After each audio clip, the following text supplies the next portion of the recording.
Kalian bukan mencari istri, dan kalian yang gadis bukan mencari laki, tapi mencarikan ayah untuk anak-anak. Dan kalian mencarikan ibu untuk anak-anak kalian. Jadi kalau kalian mau nikah, tanya dia, sudikah engkau menjadi ibu bagi anak-anak? Terus dia balik nanya, kau duda anak berapa? Aku lajang, cuman aku tidak ingin kau cuma jadi istriku, tapi kau jadi anak-anak. Aku gadis, tapi aku tidak ingin kau cuma jadi suamiku, tapi aku ingin kau jadi ayah. Sekarang banyak cuman jadi laki, mengawani pergi undangan, memikulkan tabung gas, memasangkan air galon, tapi tak bisa dia menjadi ayah yang memberikan nasihat dan kasih sayang. Ini yang saya cakapkan ini fakta atau fitnah?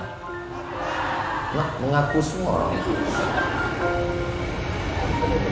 Bagi yang sudah, apa boleh buat? Nasi sudah jadi tai ayam. Hadiahkan untuk almarhumah ibu, almarhum ayah, kita dapat, orang tua pun dapat. Assalamualaikum warahmatullahi wabarakatuh. Bapak, ibu, abang, kakak, adik, sahabat jamaah dimanapun berada, ma'akal tafa'afnaita, makanan yang dimakan berubah menjadi kolesterol, diabetes, jantung, gula, dan lain sebagainya. Wa malabista fa'ablaita, yang dibelikan ke pakaian, busuk, lapu, ketinggalan zaman. Wa mata saddaqta fa'amdaita, yang diwakafkan, disedekahkan, itulah yang akan kekal abadi. Rumah besar hanya menjadi kenangan, lapuk, berlumut, tumbang, tinggal. Ada kelas yang dipakai para penghafal Quran, itulah yang kekal abadi, mengalir pahalanya untuk kita. Hadiahkan untuk almarhumah ibu, almarhum ayah, kita dapat, orang tua pun dapat. Satu lantainya 4 kelas, totalnya 16 kelas, tempat santri belajar. Yang sekarang santri belajar di asrama. Asrama bisa dibuat kelas, tapi nanti pindahkan ke kelas semua. Mari kita support pembangunan, kirimkan semen, batu bata, kerikil, pasir, besi, dan lainnya. Berkah selalu, barakallahu fikum. Wassalamualaikum warahmatullahi wabarakatuh.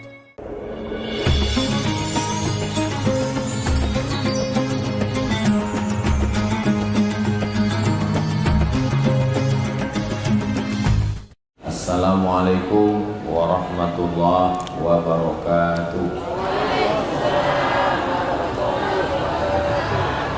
Kalau Tuan pergi ke Batam, tunggu saya di dekat Tugu. Dari bunyi sambutan salam, nampaknya jamaah ini terlalu lama menunggu. Jadi udah kecapean, sudah habis energi. Mudah-mudahan semuanya sehat walafiat. Apa kabar Bapak Ibu semua? Sehat? Alhamdulillahi Rabbil Alamin. Allahumma sholli ala Sayyidina Muhammad wa ala ali Sayyidina Muhammad. Mudah-mudahan kita semua mendapatkan syafaat Nabi Muhammad SAW.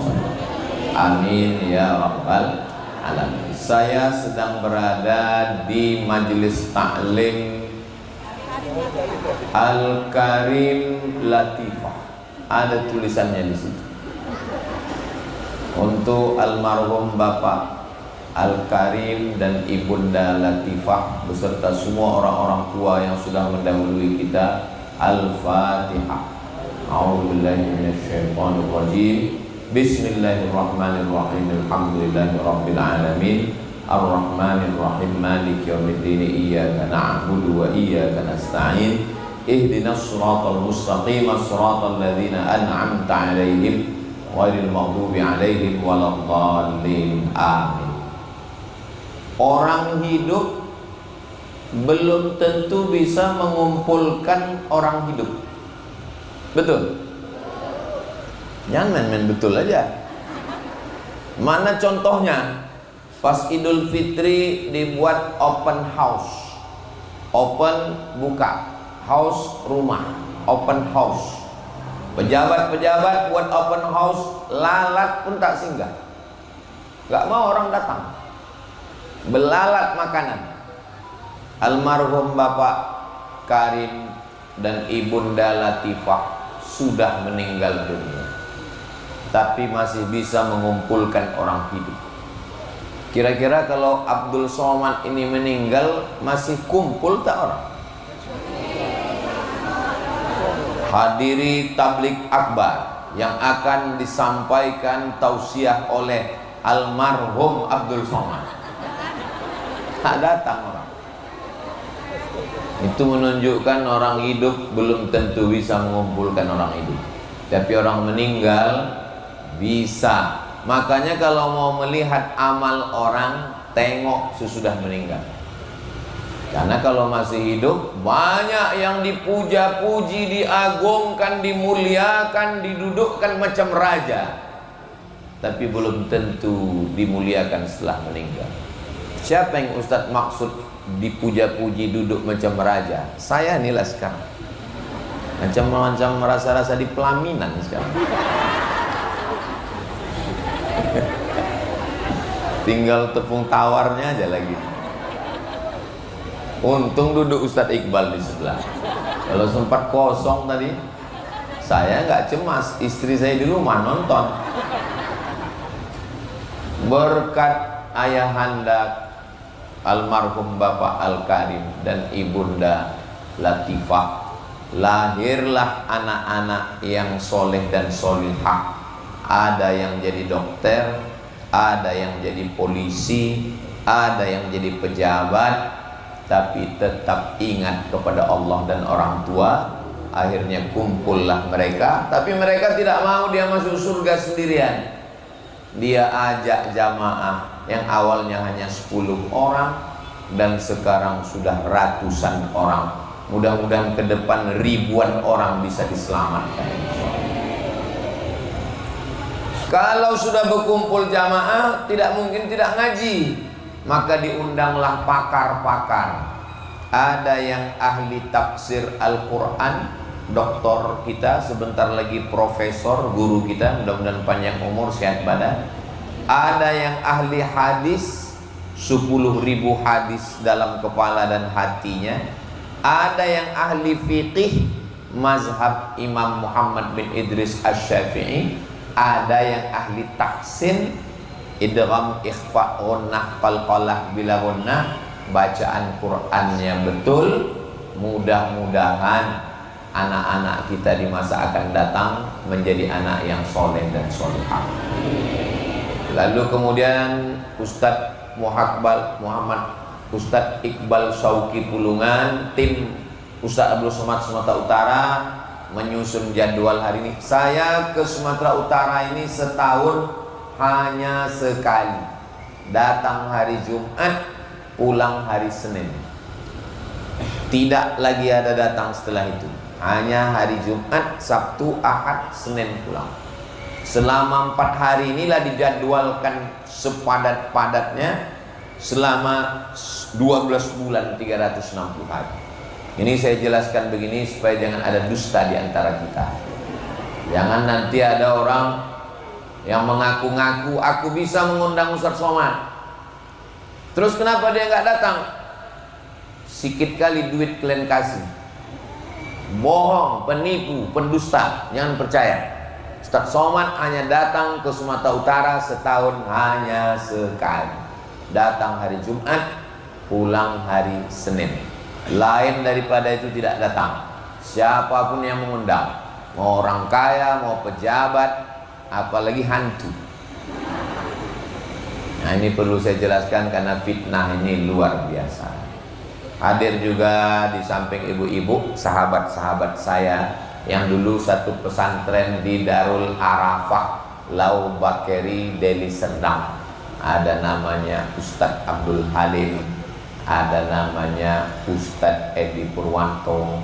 Yang tak saya sebutkan namanya, mungkin wajahnya udah berubah karena sesudah berpuluh tahun Medan ini pun udah banyak lupa saya jalan. Jalan berubah, muka berubah, kota berubah. Yang tak berubah itu cuma satu, perasaan aku ke kamu. Rupanya duduk di pelaminan ini romantis saja bawaan kita. Masya Allah. Judul yang dikasih ke saya, bagaimana supaya anak berbakti kepada orang tua. Sebetulnya judul ini tidak perlu diceramahkan, tak perlu tablik akbar. Cukup datang ke Ibu AKBP Purnawirawan Fatwa, tanya ke beliau dan ke adik-adik beliau, kok bisa kalian berbakti ke kedua orang tua kalian? Cukup. Tapi beliau ini mau ngetes saya ceramah. Bisa tak Ustadz ini ceramah tentang berbakti orang tua? Satu,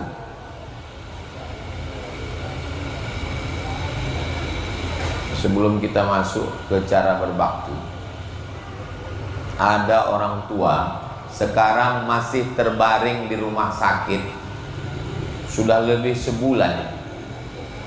Pas diperiksa sama dokter, kurang gizi. Anaknya orang kaya, bukan miskin. Bisa pula ada ibu kurang gizi, masih ada sekarang. Fotonya ada di handphone saya. Tapi tak boleh diceritakan nama sama alamat lengkap, menjaga kode etik jurnalistik.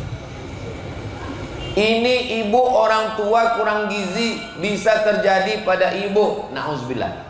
Bisa terjadi pada bapak dan bisa terjadi pada saya. Hari ini kita masih sehat, masih tegak berdiri. Anak kita masih segan sama kita. Kita masih kasih dia duit jajan. Tapi nanti sampai masanya kita tua, kita terbaring. Anak paling berpotensi durhaka waktu kapan? Waktu kita tua, waktu kita menumpang di rumah dia. Disitulah baru tahu mana anak itu yang baik, yang tidak. Kalau ada orang sekarang mengatakan anakku nih baik Pak Ustadz, iyalah, surat tanah masih kau yang megang. Nanti waktu tahu. Kadang anak ini tak seberapa, anak ini sebetulnya biasa, menantu ini hantu. Betul Bu? Betul pula kata orang. Anak kita pula penakut. Makanya hati-hati Ibu memilih menantu. Nanti kalau Ibu sudah berkumpul semua, supaya dikolektifkan aja. Nanti pas saya datang 2026, kita adakan seleksi penerimaan menantu Jamaah Al-Karim Latifah, fit and proper test oleh tim penguji dari luar provinsi, Ustadz Somad. Bacaan Qur'annya dengan ustazah, pemahaman Qur'annya dengan profesor, hafalan hadisnya dengan Al-Mukarram, fikihnya dengan Al-Mukarram. Nanti Ustadz Somad nanya-nanya, tinggal sikit-sikit aja. Mudah-mudahan menantu Ibu baik-baik. Anak 4 punya Alphard. Kaya apa miskin? Kaya. Sakit orang tua hari Selasa, mati hari Jumat. Kisah nyata, baru kejadian. Sakit Selasa, Rabu, Kamis, Jumat 3 hari. Tidak satu pun anak ini membawa ke rumah sakit. Bukan miskin, mobilnya Alphard. Bukan susah, rumahnya besar. Didiamkannya orang tua itu hari Jumat meninggal. Lama saya temenan. Memang dunia ini. Makanya tepat sekali judul hari ini, bagaimana supaya anak kita ini berbakti. Saya ini sekarang tidak sedang menceramahi ibu, bukan menggurui bapak. Saya anggap sekarang ini di depan saya ini anak-anak saya, keponakan-keponakan saya, anak-anak kita, supaya mereka berbakti kepada orang tua ini. Saya belum tua kali, tapi udah tua juga. Saya ini jelita, jelang 50 tahun. Satu, bagaimana supaya anak ini berbakti kepada orang tua? Memilihkan ayahnya yang baik, memilihkan emaknya yang baik. Maka kalian adik-adikku yang belum nikah, mudah-mudahan yang belum nikah segera dapat jodoh.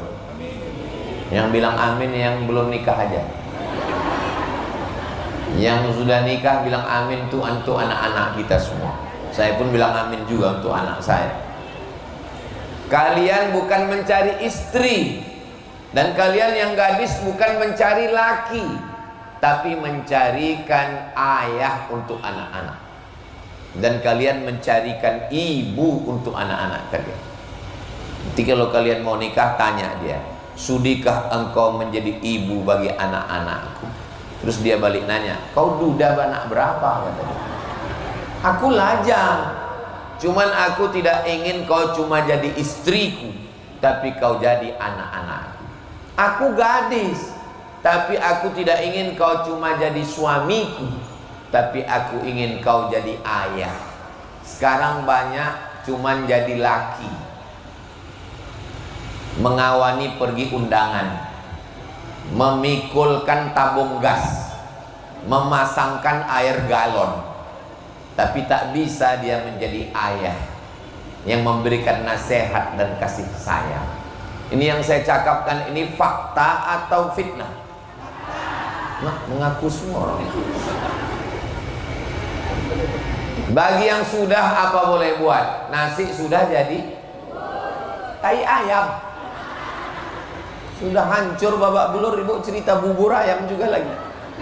Bukan maksud saya pulang dari pengajian ini kita saling menyalahkan, bukan. Saya tak mau pulang dari pengajian ini ibu lalu bilang ke bapak, bang, patutlah anak ini kita ini kurang ajar, rupanya kau tak layak jadi ayahnya. Siapa ngisi kau pengajian tadi? Selama ini ustadz-ustadz di Al-Karim Latifah itu bagus-bagus.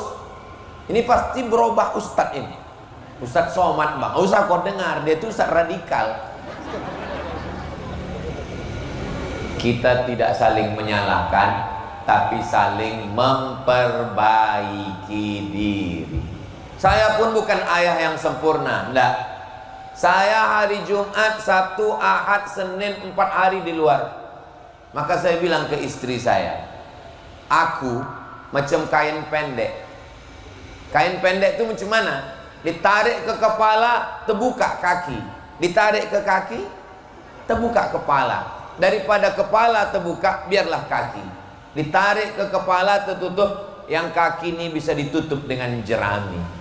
Maksud saya, aku lebih banyak di luar. Tapi hari Selasa, hari Rabu, hari Kamis aku di rumah. Saya kalau Selasa, saya bukan ustadz. Selasa saya seorang ayah, menggendong anak, mengganti pampers, membawa ke toilet, mengajarkan kencing. Hari Selasa saya bukan ustadz di rumah. Ya ayyuhallazina amanu. Hari Selasa saya nyetir sendiri, tidak dikawal, tidak pakai supir. Saya jalan ke rumah makan, saya menyuapkan makan.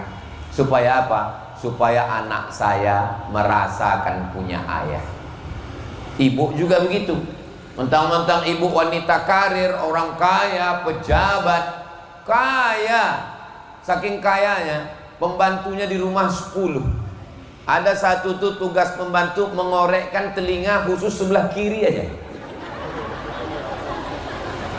Saking kan kayanya. Tapi tolonglah untuk mendidik anak ini tak bisa main serahkan ke orang. Karena ada kasih sayang seorang ibu. Tak bisa diserahkan bulat-bulat ke babysitter. Memang ada di rumah yang menolong, ada. Tapi jangan kasih semuanya ke dia. Rasakanlah dia punya seorang ibu. Saya dikirimi video, ada seorang ibu menyambut anaknya pulang sekolah. Keluar dia dari pintu menyambut anak tadi pulang sekolah. Anaknya bukan lari ke pelukan dia, lari ke pelukan babysitter yang ada di samping. Ada ibu dapat videonya? Kalau tak dapat nanti ku kirimkan. Dia mau menyambut anak begini ya, tiba-tiba anak itu bukan ke pelukan dia, tapi malah lari ke pelukan pembantu asisten rumah tangga. Yang saya khawatirkan, yang lari ini bukan anak, laki kita pula. Pas balik mau menyambut abang, lari dia ke sebelah.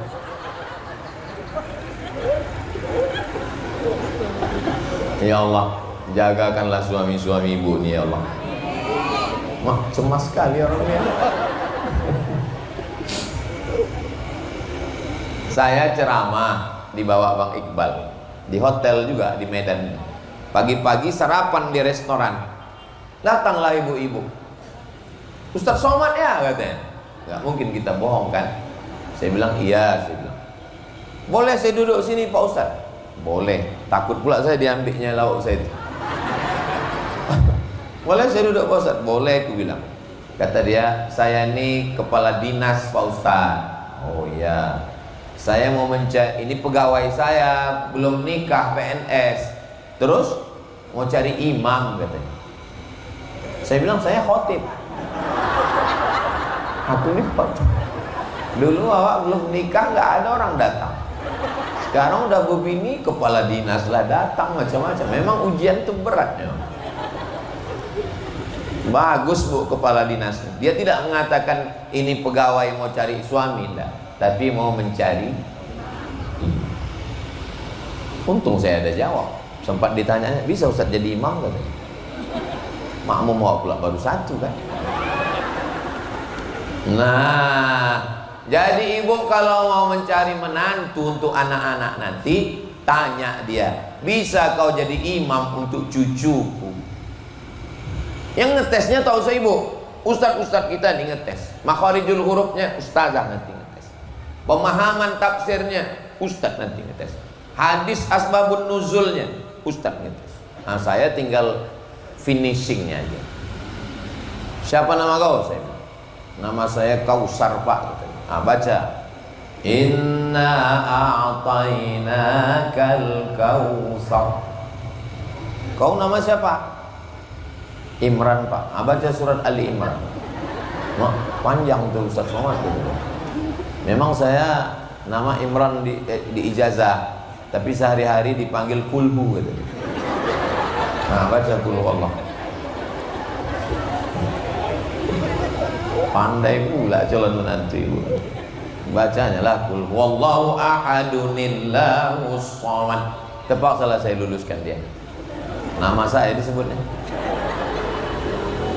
Asal pandai dia baca Quran, bisa dia jadi imam, tidak pakai narkoba, tidak mengisap ganja, tidak dugem, tidak judi online. Tak usah muluk-muluk cari menantu. Ini kadang tinggi kali standarnya. Tak usahlah tinggi kali standar. Kalau untuk zaman sekarang ini, tidak dia 3 nakal, tak pakai narkoba, tidak main judi, tidak gatal, itu udah standar tuh. Gak usah tinggi-tinggi kali. Ingat 3 itu. Tidak narkoba, tidak judi, tidak gatal. Itu maka saya memandang ini saya imbangkan ke sini sekali, sini sekali, sini sekali. Soalnya kalau terlalu lama di sini jamaah ini curiga. Ini ustadz ini gatal ini katanya. Nah, standar yang pertama adalah mencarikan untuk anak ini emaknya yang baik, ayahnya yang baik. Walaupun ayahnya nabi, tapi kalau emaknya tak baik, anak itu tidak bisa baik. Contohnya siapa? Ya bunayyarkam ma'ana. Wahai anakku, mari naik ke sampan ayah. Nabi Nuh memanggil anak. Nama anaknya Kan'an. Kenapa anak itu jahat? Daraballahu mathalan lilladzina kafaru mara'ata Nuhin wa mara'ata Lut. Contoh orang jahat, istri Nuh dan istri Lut. Makanya ujian ini pada istri. Ibu doakan supaya anak-anak ibu yang laki-laki dapat jodoh yang solehah. Anak saya Mizyan Hazik Abdillah, yang kedua Sami Ahmad Mesbahi Ibadillah. Tolong ibu bapak doakan supaya dapat saya menantu yang baik-baik. Karena aku ustadz. Kalau sempat dapatku menantu mak lampir, apa enggak naik darah tinggiku? Tiba-tiba datang dia ke rumah, rambutnya 3 warna, merah, kuning, kelabu. Nauzubillah, nauzubillah, nauzubillah.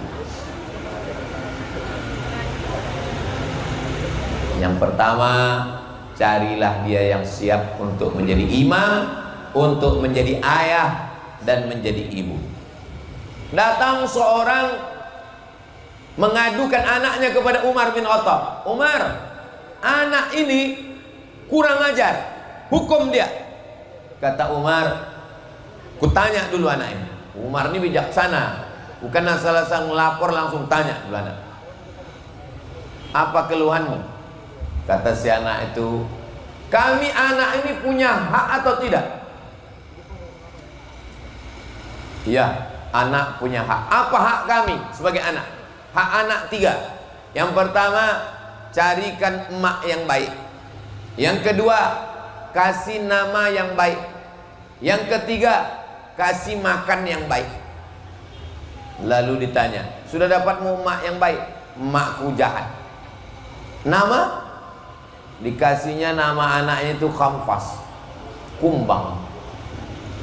Kalau kembang, bunga, ini nama anak kumbang.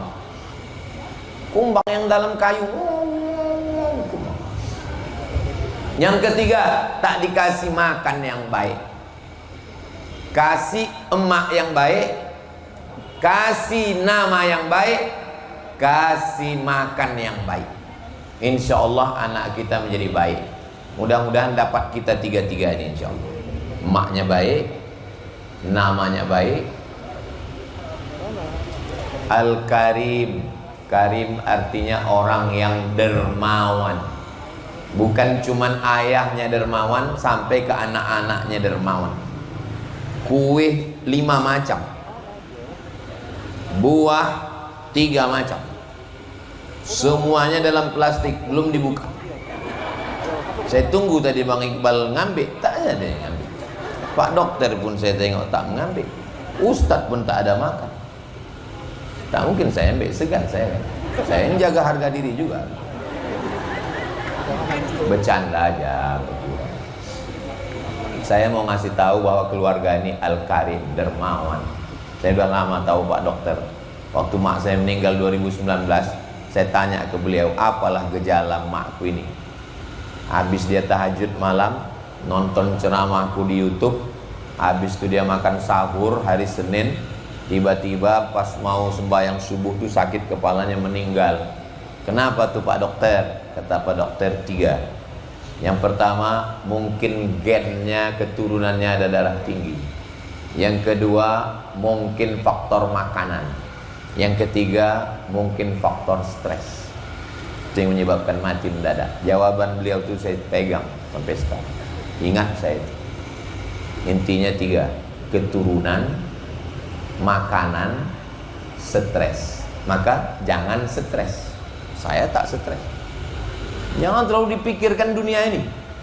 Ini ibu-ibu ini, bapak-bapak ini banyak memikirkan, apakah artis ini jadi nikah sama ini, apa ini jadi cerai sama ini, apa dipikirkan itu. Stres dia mikirkan itu. Yang kedua, makanan. Makanan itu santan, minyak, gula, akhirnya dia membeku dalam darah. Darah tersumbat di jantung, di otak. Yang ketiga adalah keturunan. Nah, itu makanya nanti waktu mencari menantu diperiksakan juga dia. Apakah dia ada gula darah, apakah dia ada jantung koroner, apakah dia ada penyakit kurap, kadas, gatal-gatal. Nah, ini diperiksakan supaya keturunannya baik-baik, sehat walafiat insyaallah. Amin ya rabbal. Sallallahu ala Muhammad, sallallahu alaihi wasallam, sallallahu ala Muhammad, sallallahu alaihi wasallam. Ya Nabi, salam alaika. Ya Rasul, salam alaika. Ya Habibi, salam alaika. Salawatullah alaika. Terkejut saya, berubah pula suara saya jadi suara perempuan. Rupanya ada ustaz. Berikutnya yang kedua adalah setelah ayahnya baik, emaknya baik, yang kedua makanan baik. Datang calon menantu pegawai negeri, BUMN, PNS, pejabat. Tengok dulu, kalau duitnya dari korupsi, duit haram, sepiring nasi dari haram berubah menjadi setetes darah. Piring nasi yang kita makan pagi tadi, siang tadi, itu kalau dari yang haram berubah menjadi setetes darah. Darah itu masuk ke jantung, dari jantung naik ke otak. Otak ini diisi darah kotor. Bapak ibu semua hafal ayatnya. Nasiyatin kazibatin khati'ah. Nasiyatin, ini nasiyatin, yang disapu waktu berwuduk itu nasiyatin. Apa kita menyebutnya? Ubun-ubun, yang sekarang sudah berubah menjadi uban-uban. Nasiyatin, ubun-ubun. Kazibatin, pembohong. Khati'atin, penjahat. Yang jahat itu lidah apa otak? Lidah. Yang jahat itu lidah, yang jahat itu tangan, yang jahat itu kaki, yang jahat itu mulut, yang jahat itu kemaluan. Kenapa pula otak? Ternyata otak yang memerintahkan mata, otak yang memerintahkan lidah, otak yang memerintahkan tangan, otak yang memerintahkan kaki. Makanya kalau otaknya sudah lumpuh, lumpuh semuanya. Stroke ringan, stroke, lumpuh sikit, terbodoh. Ustaz Somad, lakiku ini orangnya galak sekali, garang, cakapnya. Tapi sekarang alhamdulillah di rumah udah diam aja. Kenapa? Stroke. Mudah-mudahan yang sakit-sakit disehatkan Allah. Baru kita paham kenapa otaknya jahat. Gara-gara sepiring nasi yang haram. Dari tahun 1970 sampai sekarang orang makan di rumah makan. Yummy. Rupanya minyak babi. Bendanya haram. Ini udah mau dekat-dekat Idul Adha nih. Apa kata kambing kena ejek? Selamat Idul Adha kambing. Selamat Idul Adha ya kambing. Maksudnya sebentar lagi kau kan mau disembelih. Dibalas sama kambing. Diam kau babi. Terdiam babi. Tahu kenapa babi itu kalau jalan menunduk? Karena dia malu. Emaknya babi, ayahnya babi, atuknya pun babi. Makan minyak babi. Makanan itu berpengaruh kepada otak. Datang orang bertanya ke Buya Hamka, kenapa kalian makan ayam? Padahal ayam pun makan cacing. Kenapa kalian tak mau makan babi? Babilah daging paling enak. Kata Buya Hamka, coba bawakan 2 ekor babi jantan, masukkan ke kandang sama 1 babi betina. Bawakan 2 ekor ayam jantan, masukkan sama 1 ayam betina. Dimasukkan 2 ekor ayam jantan sama 1 ayam betina, bekelahi ayam jantan itu sampai tetes darah penghabisan. Apa kata ayam itu? Langkahi dulu mayat. Ayam itu tak ada bercakap, saya aja menerjemah. Babi tak ada cemburunya. Maka jangan heran orang bisa tak ada cemburu. Tapi dia Islam, iya makan minyak babi. Makanya sebelum ke rumah makan tuh pastikan dulu kuasnya bulu babi, minyaknya. Iya Pak Ustaz, ini daging kambing, tapi tempat membakarnya itu besi, itu panggangnya itu kan 3, 1, 2, 3. Memang kambing, tapi yang di atas tuh babi, minyaknya turun. Tengok dulu isi kandungannya. Tanya Pak Dokter, apa kode-kode internasionalnya? tapi tak berpengaruh ke otak kita. Makanan, saya orang kampung, kalau makanan yang aneh-aneh itu tak berani saya makan. Kalau ditanya orang, kok nggak kau makan? Takut aku mencret, bilang. Padahal saya khawatir tak apa-apa isinya dalam. Saya naik pesawat Thailand Airlines waktu pulang dari Mesir tahun 2000. Rupanya pesawat Mesir ini cuman sampai di Bangkok. Dari Bangkok ke Kuala Lumpur paksa saya naik pesawat Thailand. Jadi pas mau makan itu tak saya makan. Saya tengok aneh apa isinya, sosis-sosis, takut saya. Datang kawan di sebelah, tengoknya tak makan, dia ambilnya habis. Sapu ranjau dia rupanya. Jadi makanan ini mesti hati-hati. Saya sampai sekarang ini ditunjukkan Allah Ta'ala masih jumpa sama orang yang menjaga makanan. Saya diundang orang, saya ceramah ke kampung. Pergilah dari Pekanbaru ke kampung, karena jauh, berhenti di rumah makan. Ustadz, makan kita dulu. Ya, saya bilang. Buserak makanan di atas meja. Saya ambil ayam, saya ambil kambing, saya ambil sapi, saya ambil ikan, makan. Saya tengok bapak ini makan pakai kuah aja. Saya tanya, bapak sehat? Sehat Pak Ustadz. Kenapa bapak nggak makan banyak? Aku nggak tahu entah siapa yang menyembelihnya Pak Ustadz. Aku sudah habis 3 piring. Lama saya terdiam. Dia masih berpikir siapa yang menyembelihnya. Saya pikirkan itu siapa yang menyembelih. Kenapa? Karena saya tengok rumah makan Minang. Minang pasti Islam. Tak mungkin ayamnya mati terjepit. Tapi bapak ini dia masih memikirkan. Karena rupanya di pasar-pasar kita banyak ayam itu bukan mati dipotong, tapi mati tertimpa. Itu maka kadang waktu dibuka dagingnya itu biru. Kenapa? Darah tuh membeku. Makanya kalau ada perempuan pas undangan biru-biru di sininya, itu akibat darah beku juga itu. Tapi di sini tak ada. Yang saya sebutkan ini terjadinya di planet Mars, Neptunus, Merkurius, dan Pluto. Jadi makanannya hati-hati.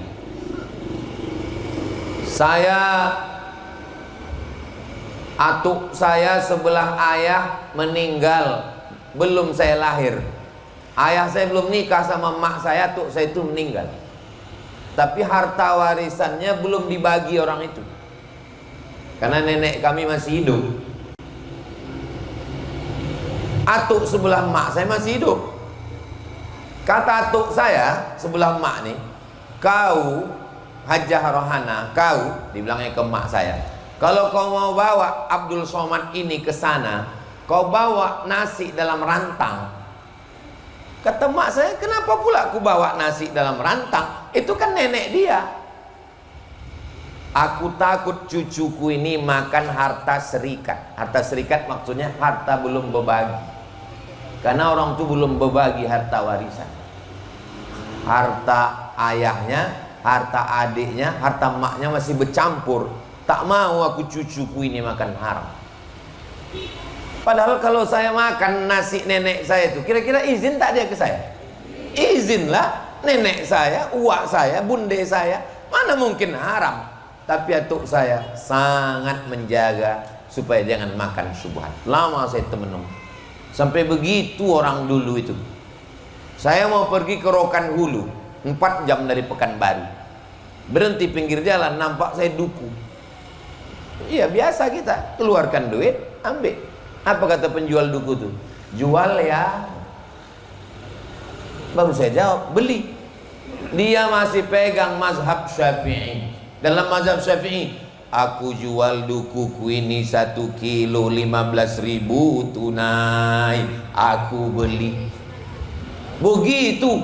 Saya pakai mazhab bil mu'atah. Mu'atah maksudnya asal udah kau kasih, ku terima, selesailah itu. Ternyata orang-orang di kampung, patutlah otak mereka lurus. Rupanya mereka masih mementingkan makan.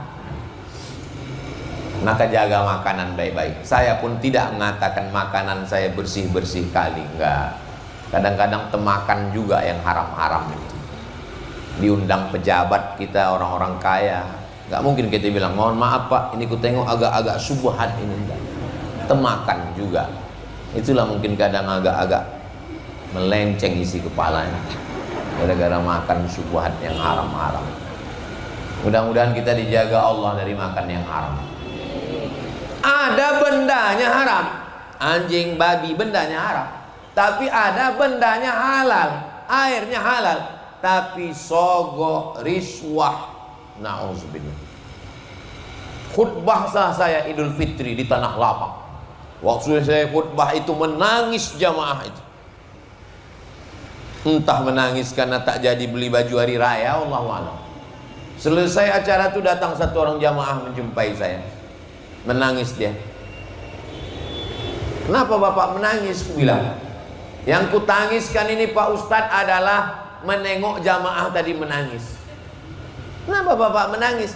Di Tanah Lapang nih mereka menangis mendengarkan ceramah Ustadz. Besok pas masuk kantor, diambilnya duit halal haram, riba sudi, antam kromo, uang sipak, uang tunjang, uang tanduk, uang sikut, macam-macam duit diambil. Maka kalau ibu punya suami, datang dia dari kantor membawa duit 1 koper, maka seorang istri berkata, Bang, aku siap makan sekali sehari, tidur beralas koran, asal jangan kau bawakan duit haram ini. Kenapa? Aku gak tahan menengoknya, mau ku ambil aja.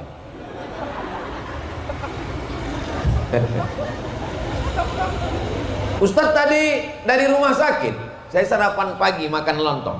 Ustadz tadi dari rumah sakit? Iya, aku bilang. Itu Ustadz yang Ustadz jenguk di rumah sakit itu dulu pernah kepala dinas. Terus waktu itu kami masih jahiliyah, kata bapaknya. Kami bawakan duit 1 tas sama dia. Waktu itu anaknya kuliah di Australia. Saya bilang, Pak, anak bapak kan kuliah di Australia. Iya, dolar kan mahal ya. Ini kasih kami tender supaya kami dapat proyek. Apa kata bapak? Saya tidak mau mengasih duit anak saya makan haram. Masih ada manusia yang model-model begitu.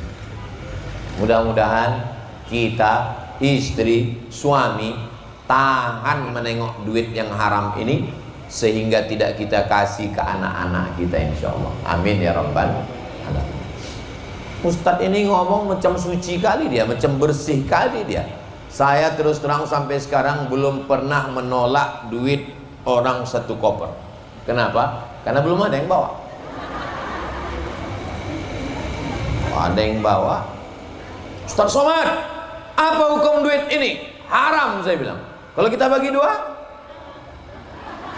ya daripada diambil orang lain, dipakainya nanti untuk beli sabu, dipakainya narkoba, dipakainya berjudi, dipakainya berzina. Bagus kita pakai kan? Nah, setuju pula orang. Belum selesai pengajian, orang selalu berpikir begitu. Daripada diambil orang, dipakainya berjudi, dipakainya berzina, bagus kita yang ambil. Itulah kerja setan. Setan tidak mengatakan ini halal, tapi daripada diambil orang, alladzi waswisu fi sudurin nas minal jinnati. Ustadz-ustadz kita, habib kita payah mengajar. Maka jangan heran kalau anak kita di pondok payah dia mengajar. Kenapa? Karena akibat banyak makan haram. Walaupun nasinya halal, berasnya halal, tapi karena dibeli dari sogok, dari riswah, dari macam-macam. Allahumma aghnina bihalalika an haramik. Cukupkan kami dengan yang halal sehingga kami tidak mencari-cari yang haram. Man kanat al-akhiratu hammahu. Siapa yang mencari akhirat, ja'alallahu fi qalbihi ghinahu. Dijadikan Allah hatinya itu merasa cukup. Siapa yang mencari akhirat, dijadikan Allah di dalam hatinya itu merasa cukup. Pakai baju biasa aja cukup, pakai jam biasa aja cukup. Tapi kalau orang makan haram, mau mencari jam yang harga 100 juta, dapat 100 mau 200. Itu jam Ustadz berapa harganya? Ini mereknya Casio, dikasih orang, dikasih Ustadz Lukmanul Hakim dari Pontianak. Ini dikasih orang Kalimantan. Saya suka cincin, asal pergi ke saya haji umroh ke Makkah, saya pegang semua batu-batu. Yang hijau zamrud, yang biru blue safir, yang merah ruby yakut. Ini saya pegang semua. Habis itu saya letakkan balik. Pegang, masukkan, foto, dah letakkan. Berapa harganya satu? 50 juta. 50 juta bisa makan 50 santri. Bisa anak yatim fakir miskin tolong. Daripada kita pakai 50 juta asal setiap nengok 50 santri. Terus itu yang Ustadz pakai, ini dikasih orang. Baju ini dikasih orang. Celana ini dikasih istri saya. Cukup. Apa yang mau kita cari hidup ini? Cukup. Tapi kalau untuk akhirat kurang. Kurang sholat sunat, kurang berzikir, kurang mengaji, kurang. Tapi kalau dunia ini dipeturutkan, lau kana libni Adam wadiyan min zahab, seandainya kita ini punya lembah dari emas, ini gunung, di tengah ini lembah, walan tamla fahu illa turab, tak akan cukup sampai mulut ini disumbat tanah, dan disumbat tanah barulah cukup.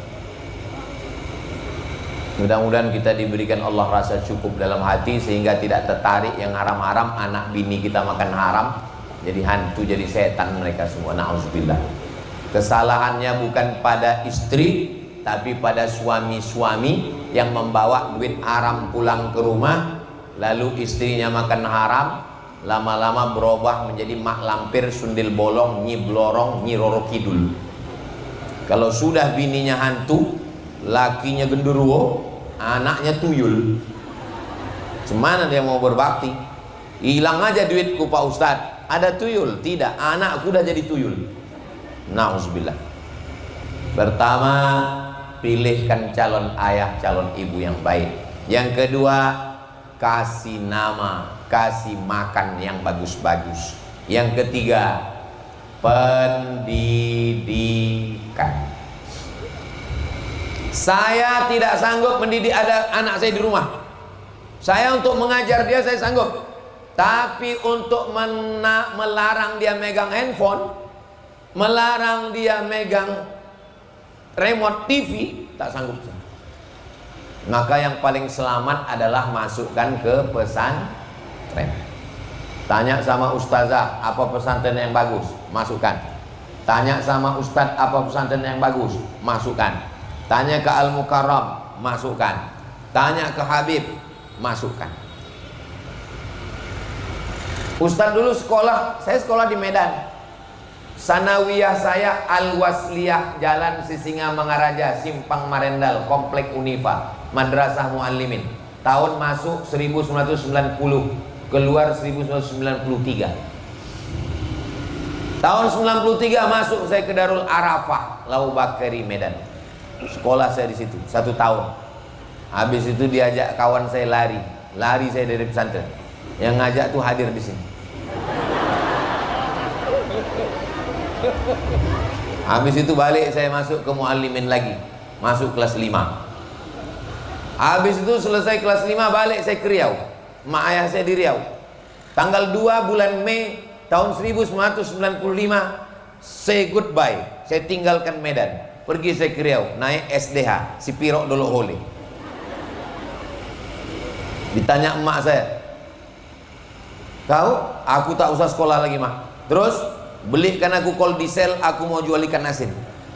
Karena di kampung itu yang paling kaya yang jual ikan asin. Untuk apa lagi sekolah, saya bilang. Tak ada gunanya sekolah ini. Tapi emak saya itu memang sabar. Tak ada saya dihamuknya, tak ada saya dimarahinya, dia diam. Diam-diam datang dia ke Medan, diurusnya surat pindah ke Al-Wasliyah. Ustadz Rusdi nama kepala sekolah itu, kasihnya surat pindah. Habis itu ada penceramah, 5 bulan saya tak sekolah. ada penceramah datang ke rumah. Emak saya ini kalau ada penceramah Maulid Nabi, Isra Mi'raj, Nuzul Quran, diundangnya itu ke rumah, kasihnya makan, kasihnya minum. Selesai itu dibilangnya lah, Ustadz punya sekolah. Kata Ustadz tuh, ya, saya guru di sekolah, bisa nerima anak saya. Kata Ustadz tuh, kami tidak menerima anak pindahan, karena anak pindahan pasti nakal. Tak ditengoknya wajah saya, masa orang sebaik ini.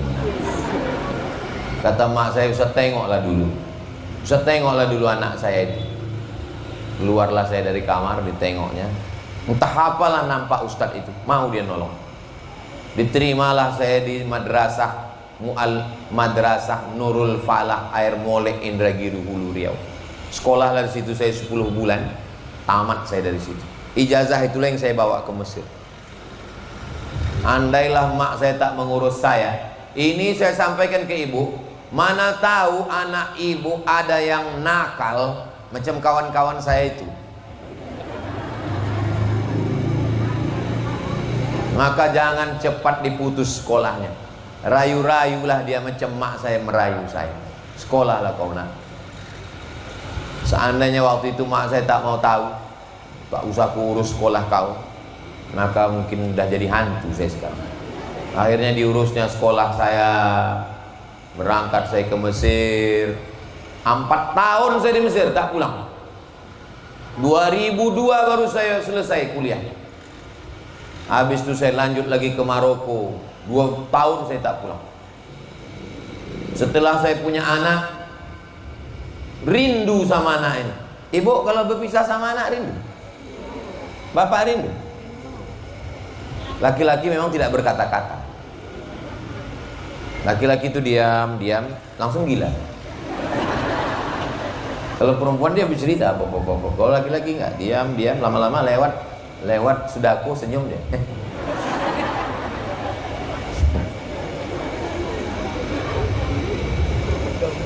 Saya rindu sama anak saya. Maka setelah saya punya anak, saya tanya emak saya, "Mak, tak rindu sama aku? Kenapa kau tanya begitu? Aku 4 tahun di Mesir itu tak ada tahan mak berpisah sama aku. Kami bukan banyak adik-beradik. Saya anak pertama, adik saya anak kedua, cuma berdua kami. Tak rindu mak sama aku?" Dia bilang, "Aku rindu sama kamu." Jadi macam mana lah mak mengobati rindu? Ku cari anak-anak tetangga yang hitam macam kau. Cari anak-anak itu yang hitam, ku bawa ke rumah, ku kasih makan, ku belikan baju, ku kasih duit, lepas rinduku sama kau. Setelah dia umur agak-agak 70, saya daftar S3 ke Sudan tahun 2017.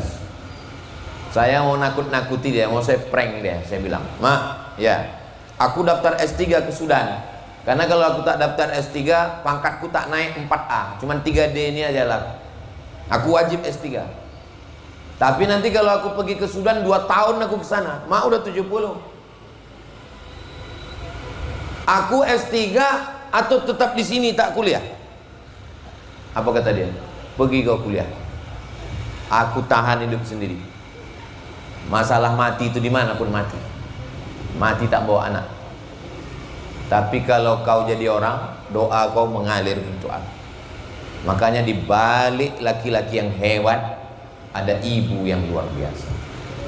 Saya yakin dan percaya, kenapa mereka ini hebat-hebat, dokter, polisi, tapi suka buat pengajian, sayang kepada ulama.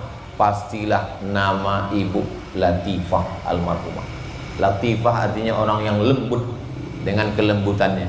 Inilah yang mau ditularkan ibu Fatmah. Beliau tidak mau cuma ibunya saja, dia tidak mau cuma dia saja, dia mau ibu-ibu semua di Medan, di Sumatera Utara, di Indonesia ini. Walaupun saya sekarang tausiahnya di Majelis Ta'lim Al-Karim Latifah, tapi ini ditonton, tengoklah kamera tuh banyak kali di belakang. Tak apa-apa aja channel-channelnya. Mudah-mudahan kamera ini hidup. Soalnya di beberapa tempat banyak kamera, pas diminta rupanya mati. Pas ditanya, "Hidup kamera kalian nih?" "Mati pak." "Terus kenapa kalian pasang banyak?" "Untuk gaya-gaya aja." Maka jangan lupa pendidikan. Anak saya pendidikannya wajib masuk pondok. Anak adik saya, keponakan saya, kau bilang, kau urusan pendidikan anak kau ini aku mengarahkan. Kau yang perempuan, kau masukkan ke pondok 6 tahun, tamat. Tahun ini mau ke Mesir, doakan supaya lulus ke Mesir. Adiknya, aku bilang kau mesti ngapal Quran. Ke Bogor, masuk ke pondok Sulaimaniyah. Kenapa saya pilih Sulaimaniyah? Saya pergi ke Sulaimaniyah, dibawa ke kamar. Saya tengok ke kamar, kata guru-guru di Sulaimaniyah, di kamar ini tidak boleh pakai bantal guling. Sampai bantal pun diatur. Dibawa ke WC. Ini WC-nya, ini kamar mandi. Sunnah, tak boleh mandi di yang ada toilet. Oh. Pas makan, Ustadz jangan ragu makan kambing di sini. Semua kambing di sini disembelih oleh ustadznya. Karena banyak daging itu tak jelas tak siapa yang motong. Disitulah hati saya terpukau. Dari mulai bantalnya, WC-nya, sampai ke makanannya. Saya masukkan keponakan saya isi. Doakan supaya hafal Quran. Dia hafal Quran, dia balik. Tapi saya tak paksa. Saya tak paksa anak saya mesti jadi ustadz, enggak. Saya tidak paksa anak saya mesti ke Mesir, enggak. Saya tanya dia, kau mau jadi apa? Anak saya Hazik, saya tanya, kau mau jadi apa? Aku mau jadi pengacara. Ya udahlah, kita tengok nanti. Mudah-mudahan dia merubah pikiran. Jangan ibu paksa anak ibu mesti jadi ustaz. Dia tak mau, dipaksa juga ke Mesir. Pulang dia jadi Fir'aun. Sekarang ku tanya, ibu jawab dengan jujur. Mana yang lebih cocok dan diterima orang Medan ini berdakwah? Ustadz apa polisi? Ustadz. Oke. Aku ceramah berapi-api nih di depan ibu. Tiba-tiba pas aku keluar, nampak anak muda main tuo. Masih ada orang Medan main tuo? Enggak ada lagi? Oh, zaman kami dulu berarti. Sekarang udah online semua ya. Lalu ku bacakan ayat, innamal khamru khamar, wal maisir judi, wal ansab menyembelih binatang untuk berhala, wal azlam mengundi nasib, rijsun najis min amali syaitan perbuatan setan, fajtanibu jauhi. Apa kata orang itu? Banyak kali cerita kau. Datang polisi tadi. Aku yang bercakap nggak peduli orang itu, nggak didengar. Tapi kalau polisi datang, nggak perlu dia ngapal ayat, nggak perlu dia pakai hadis, nggak perlu pakai sound system, nggak perlu pakai mikrofon, dikeluarkannya jadi pistol. Masih main judi Glenn? Kalau main ajak-ajak lah. Kau kalau masih main judi, kau pecahkan ginjal kau. Sekarang aku tanya, mana yang lebih cocok sekarang ini berdakwah, ustadz atau polisi? Tadi katanya ustadz. Cepat kali berpindah ke lain hati. Sekarang ku tanya sama bapak, mana yang paling didengar orang cakapnya, ustadz apa pak dokter? Aku ceramah, ingatlah mati, kita semua akan mati. Apa kata orang? Alah, kita pun matinya semua.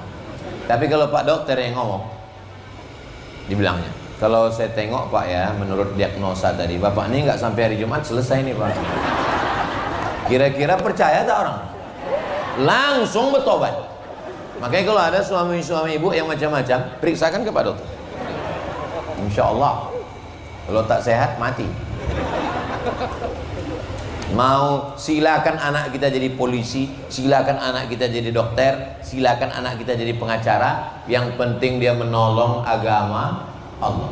Anak Pak almarhum Pak Al-Karim Nasution dengan Ibunda Latifah, anaknya polisi, tapi setelah balik malah membuat majelis taklim. Ini jangan-jangan yang hadir ini karena takut kena tembak. Apapun seragamnya, apapun bajunya, tetap dia menolong agama Allah dan mengalir pahalanya sampai hari kiamat. Carikan calon imam yang bisa menjadi ayah, yang bisa menjadi ibu yang baik, setelah itu kasih makan yang halal, setelah itu pendidikan, yang terakhir yang keempat. Tadi saya mulai jam 2:30, ini sudah 3:30. Sudah habis waktu ini sebetulnya. Berikutnya yang keempat, yang terakhir adalah ad-du'a silahul mu'min. Yang terhebat dari yang kesemuanya ini, kalah ini semua usaha, adalah doa. Ibu jangan lupa mendoakan anak. Dulu saya setiap ke Medan ini mak saya bawa. Asal jadwal ke Medan mak saya bawa. Saya bawa dia nginap di hotel.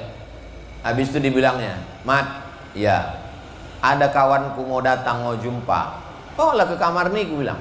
Segan dia. Terus kita jumpa di lobi bawah aja. Ayolah, saya antar dia pakai lift, lift turun ke bawah. Dia duduk berdua sama kawannya situ. Saya duduk sini. Saya nguping apalah cerita orang tua. Supaya kawannya ini nanya, "Apalah kau doakan anak kau?" Kata mak saya jawab, "Setiap malam ku bacakan dia Al-Fatihah 100 kali." Dalam hati saya, tak pernah dia cerita ke saya. Saya dengarnya itu dari dia ditanya orang. Dan sesudah dia meninggal, datanglah ibu-ibu ke rumah saya. "Ustadz Somad?" "Ya." "Saya dulu waktu emak Ustadz masih hidup, selalu ke rumah, nanya-nanya. Terus, apa cerita emak saya?" Kata dia, "Somad tuh kalau tidur malam, ku datangi pintu kamarnya, ku zikirkan dia la ilaha illallah 1000 kali. Sesudah itu baru aku berdoa kepada Allah supaya dia sehat, supaya dia dijaga Allah." Jadi saya tahu bukan dari cakap dia, bukan dari cerita dia, bukan dari repet dia, tapi dari orang lain yang menyampaikan ke saya dan saya menguping. Jadi ibu tak perlu cakapkan, "Kau udah kudoakan sampai bebuih mulut." Mengaju aja sama Allah Ta'ala. Ada seorang anak pecandu narkoba, tobat, ngundang saya. Saya tanya, "Cemana ceritanya Bapak tobat?" "Polisi tak mempan, BNN tak mempan Pak Ustaz." "Terus cemana ceritanya tobat?" "Mak saya pergi umroh, diisinya air zam-zam, tawaf dia 7 putaran, doanya cuma satu, berhenti anakku narkoba, berhenti anakku narkoba, berhenti anakku narkoba, berhenti anakku narkoba." Tak ada doa lain, 7 putaran. Habis itu dibawanya pulang, dipanggilnya saya, "Sini kau sudah kudoakan 7 putaran. Nah sekarang kau minum air." Sejak itu tertutup pintu hati saya Pak Ustaz. Jadi anak-anak ibu doakan, "Ya Allah berikan supaya dia sehat, Al-Fatihah. Panjangkan umurnya 10 kali, 20 kali, 40 kali. Karena doa ibu luar biasa." Saya coba juga ke anak saya.